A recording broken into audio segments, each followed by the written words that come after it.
tere, mina olen Margit ja ma olen kodulooja. Vahepeal on olnud siin vapustavad ilmad, nii mõnus on olnud, kuigi üks päev oli ikkagi liiga palav. Ütleme ausalt, varjus oli 28 kraadi, no mina ei jaksanud igal juhul tööd õues teha, nii et tol päeval ma nagu istusin kodus ja tegin tubaseid asju. Hommikul natuke, õhtul natuke õues. Aga linde on nii palju meie maja ümber nüüd. Nüüd linavästrikud on siin väga aktiivsed, ma ei tea, kas nad tahavad omale pesa teha siin või nad kogu aeg ajavad minuga juttu ja tulevad mulle hästi lähedale, vaatavad mulle otsa. Need on need 2 kuldnukka, kes minu kuuri otsas elavad. Nad on ka nii ägedad, ma panin neile, kammisin kassi ja panin neile kassikarvu, et äkki tahavad pessa, sest ma ei pannud neile midagi pesa põhja. Ema ütles, et miks sa ei pannud neile heina pesa põhja, aga ma ei teadnud. Ma arvasin, et nad ise tahavad omale pesa ehitada. Aga seda kassikarva nad ka ei tahtnud. Äkki see kassi lõhn neile ei meeldi. Ja siin on üks toonekurg. Üks öösel oli selline jahedama võitu ja sadas öö otsa vihma ja ta oli läbimärg. Ja ma tegin hommikul pliidi alla tuld ja korstnast tuli sooja õhku. Ja ta läks korstna peale sooja, nii armas. Siis ta kammis ja soojendas ennast seal. Ja siis mingid sellised vahvad tegelased suhtlesid seal minu komposti hunniku ääre peal. Midagi nad seal, ma nägin, et nad suhtlesid, nii äge oli. Kuulda ei olnud, sest ma filmisin hästi kaugelt. Ja virsiku puu õitseb, see muidugi ei ole maha istutatud veel. Tütar kinkis mulle imelise virsiku puu, mul oli see unistus juba ammu. Ma ise ei olnud jõudnud veel osta ja siis tema tuli ja üllatas mind sellega, mis oli nagu vaimustav. Aga nüüd ma mõtlen, kuhu ma tema istutan, otsin temale parimat kohta tema jaoks. Siin on üks ports tavalisi päevaliileid, mis on juba päris suur ja salat on päris ilus, et seda ma juba saan süüa. Ja siia kuuri äärde ma leidsin ühed vanad potid, millel olid augud põhjas. Siia ma plaanin panna tomatid. Hea on sinna üles siduda neid. Ja kasvulavas on ka juba salat üleval, siis pinat on üleval ja redis. Midagi ma vist panin siia vahepeale ka, aga ma enam ei mäleta, mida. Ja siis ma mõtlesin, et on paras aeg sibul maha panna, et isegi kui tuleb vahepeal öökülma, siis ma saan seda ju looriga kinni katta ja ei juhtu midagi temaga, ta on ju mulla sees. Mul oli seda punast ja valget, kuigi ma nägin poes oli ka või mul on vist punane ja kollane hoopis. Poes ma nägin, oli valged ka, aga ma seda ei ole ostnud. Ja siin on sibula beebid, mis on seemnest pandud ja need ma otsustasin, et ma panen sinna keskele, sest mul jäi sinna keskele natukene tühja ruumi ja siis ma istutan need sinna, pikeerin põhimõtteliselt, sest ma ei ole nendega veel midagi teinud. Nad on nii õrnakesed ja sellised pisikesed, et ma ei tea, ma ei ole varem tegelikult sibulat seemnest kasvatanud. Et see on minu esimene kord, et vaatame, mis nendest välja tuleb. Et vähemalt ma loodan, et vähemalt rohelist saab, kui muud ei saa, et kui ta nagu seda alt ei kasvata, et saaks järgmine aasta panna ise tippsibulast kasvama. Aga aias on veel plaane piisavalt, mida ma tahan teha, sest kõikide asjade jaoks, mida ma olen otsustanud täna see aasta kasvatada, ei ole mul veel piisavalt isegi kohta.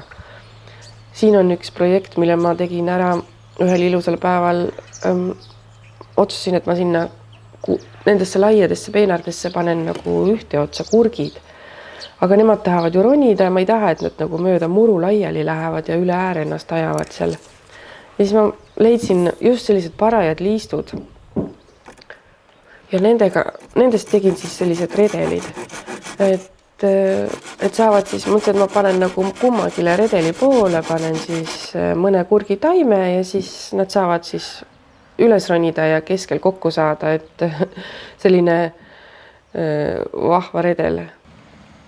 Et väga lihtne, lihtsalt lõikad parajad jupid ja paned kruviga kokku ja ongi olemas. Ma pärast mõtlesin, et oleks võib-olla pidanud väiksemad vahed tegema, aga pole hullu. Ja siin ma panin need siis 2 redelit kokku oma stiilis ja siis kummagisse kasti. Ja siis ma korjasin nõgest ja naati natukene kuivatamiseks, et teha sellist nagu rohelist pulbrit. mida kasutada siis kas smuuti sees või kuskil. Ja siis ma sorteerisin hunniku seemneid ära ja siis ma leidsin päris palju, mis olid juba üle tähtaja läinud, näiteks need astrid ja siis lillemuru. Ja nii, et need ma pidin kohe maha külvama, aga siis ma valisin välja need, mida ma nagu kindlasti tahan maha panna sel suvel. Seda kõrget päevalille tahan panna. Peiulillesid on hästi palju erinevaid, kõrgeid ja madalaid ja täidisõielisi ja lilleernest kindlasti tahan panna. Munga lille tahan panna. Monardat mul juba natuke aias on, aga kuna see oli seeme, mis hakkab nagu lõppema, siis ma tahtsin seda ka ära kasutada. Siis on veel üks sidrun monarda, väga huvitav, seda ma tahaks ka nagu proovida. Et seda ma ei ole nagu varem näinud. Ma olen kuulnud, et on hübriid monarda, aga ja siis on veel mingid lilli, mida ma isegi ei tea, mis nende nimed on, mida ma pole varem kasvatanud. No kurgirohi on üks, mida ma kindlasti tahan, kosmos, lupiinid on ägedad, need punased ja kukekannused ja magunid ja sellised ruukililled ja ühe suve lilled. Ja siis ma avastasin, et mul aias on nagu meeletult kannikesi. Ma nagu varem polnud märganud, aga peale seda viimast vihma nad on ennast õitsema ajanud ja vaat siis nagu kõik oli lilla. Ja siis ma otsustasin, et ma korjan ka omale, kuivatan natuke, teen lille essentsi prooviks ja näotoonikut ja tegin isegi näomaski ühel päeval. Nad on nii ilusad lillad. Ja tuleb võtta siis, mina tegin niimoodi, et ma võtsin ühe kristallkausi, panin sinna puhast kaevuvett sisse ja siis lasin neil mõne tunni päikse käes seista. Ja siis see vesi nagu tõmbab selle lille essentsi endasse ja saabki nagu sellise lille essentsi. Et seda saad siis kasutada joogivette panna või vannivette panna või teha näotoonikut või erinevad võimalused või kasutada oma tehtud kosmeetikas või nõges on siin juba vahepeal mõne päevaga täiesti ära kuivanud ja need kannikesed ma panin siis ka kuivama. Ja siis ema tõi mulle varajast kartult, millel olid juba idud küljes, need ka panin päikse kätte päevitama, et ajaksid rohelisi võsusid välja. Võõrasemad on juba imeilusad ja panin kurgid ka üks päev seemnest kasvama, et teha sellised nagu kurgiamplid, et mul on plaan panna nad nagu kuskile rippuma, et see kurk hakkaks nagu üle ääle rippuma ja saab nagu niimoodi rippuvat kurki. Ja siis ma valmistun nendeks öökülmadeks, panin ühe kihi veel siia peale, et saaks klaasi peale panna. Ja siis ma leidsin veel materjali, millest teha üks kõrgpeenar juurde.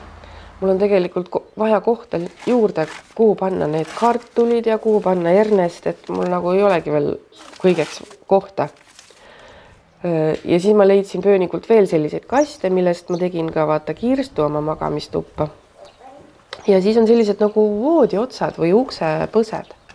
Ja pöövilill hakkas õitsema, aga ta on nii paha koha peal seal maja ääres, et ma pean ta vist ümber istutama, kui ta on ära õitsenud.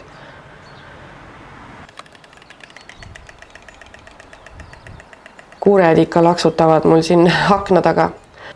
Ja eile oli meie selle keva esimene äike. Ikka müristas korralikult. Ikka mitu tundi. Aga päris nagu hulluks ei läinudki, nii et sellist päris paduvihma me ei saanud. Aga ümberringi igal pool müristas. Ja lõpukaadritesse ma näitan siis oma käiku Tartu botaanikaaeda, et seal ma väga midagi ei räägi, lihtsalt nautige ilu.